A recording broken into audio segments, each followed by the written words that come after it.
how I got straight A's in every single subject, distinctions in medicine, and that doctor that all Asian parents want you to become? What if I told you that the secret to studying effectively isn't about being naturally gifted or smart? When I was 12 years old, I migrated to New Zealand from Malaysia. English wasn't even my first language. I was put in a dumb class, and I had this really thick Malaysian accent that people keep bullying me for. I'm just your average Asian kid, but I just happened to keep taking the right steps until I became the top of the class and the first doctor in my family. And you can too. Here are my 5 no BS secrets to becoming the ace of your class even when nobody expects you to shine. Secrets 1, 2, and 4 are those sort of tips that you just won't find anywhere else. Some of them are low-key controversial too. Here's the biggest secret that no one tells you ever, and that is I am you 3 years ago, 5 years ago, or even 10 years ago.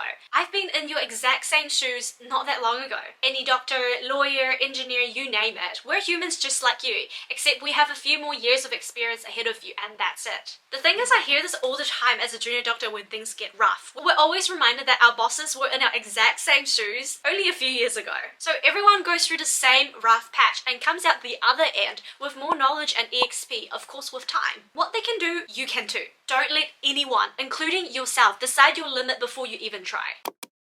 Hey, I know this is easier said than done because when I was in medical school, I was very self-conscious of my English. I was always worried about how I sound to other people and whether or not they would judge me if my pronunciation wasn't on point. And whenever I start to feel really sad about these things, I remember that my dad went through this too. And he'd always tell me, look, Eunice, despite being the only international student in my class, I owned it and I graduated with first class honours in engineering. And that's pretty kick-ass. So whenever I start doubting myself, I try to remember how much harder it was for my dad back in his days. And that's enough to keep me pushing even harder. The moral of the story is find yourself a role model that you can look up to. So whenever things get really tough, you have that extra fire to get you through. Hey, if you're finding value in this video, make sure you hit that like button to let me know. Secret number 2 is to surround yourself with smart kids. Now, we all know that saying that you are who you hang out with, and there is a lot of truth to that. The people that you choose to spend time with can have a huge impact in your future, especially at this point in your life. I remember in my first year of being in New Zealand in high school, I just did whatever my peers were doing because I desperately wanted to fit in. Being complacent with my shitty grades, not using my free time to its full potential, and just messing around because my friends back then couldn't care less, and I didn't know better. All of that changed when I got moved up to the top stream class. My grades went up naturally because everyone in my friend group from that class wanted to do well.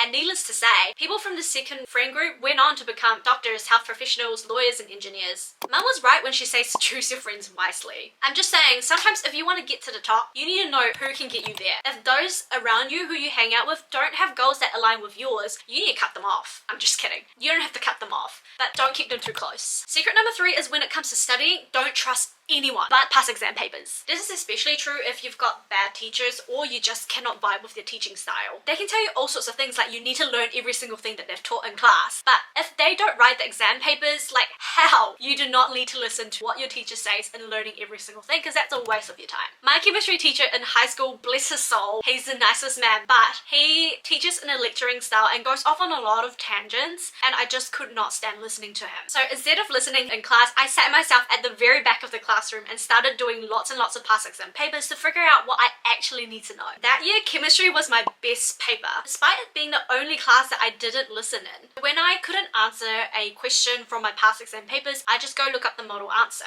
And when you do enough past papers, you start to realize that there's this pattern of questions that they ask. Learn that. Because even if you understand the concept really well and learn what your teachers have taught you, it doesn't mean that you'll get the full points. Often examiners want to see those brownie point keywords in your answer, and your teacher won't teach you that. So the lesson here to take away is that A+ students are not afraid of trying non-traditional learning ways to get to the top. This is actually how most cram school in Asia produce A+ students in bulk. These private tutors don't teach any better than in school. They just made us do a ton of practice questions over and over again until we can memorize the questions when we sleep. Yeah, this is also known as active recall but on steroids. If you want to learn more tips to get to your A game, please subscribe to this channel. Now tell me, Who do you think of when I tell you to describe a successful student? They're often not just a book smart geek, right? They also happen to be in a football team, play an instrument, or is a leader of some sort. That's right, I want you to be that kid. Before you throw hands, hear me out. A+ students learn the value of time by balancing their extracurricular activities with their academics. By committing yourself to all of these extra things in life,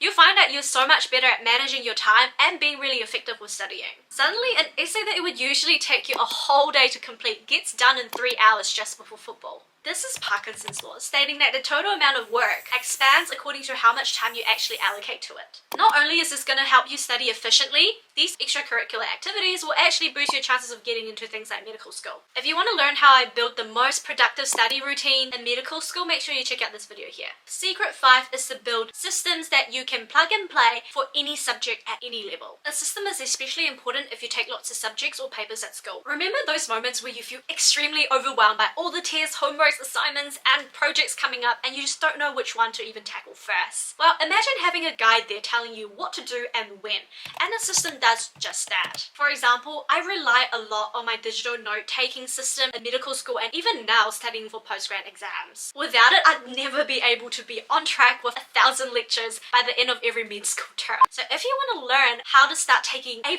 notes, make sure you check this video out.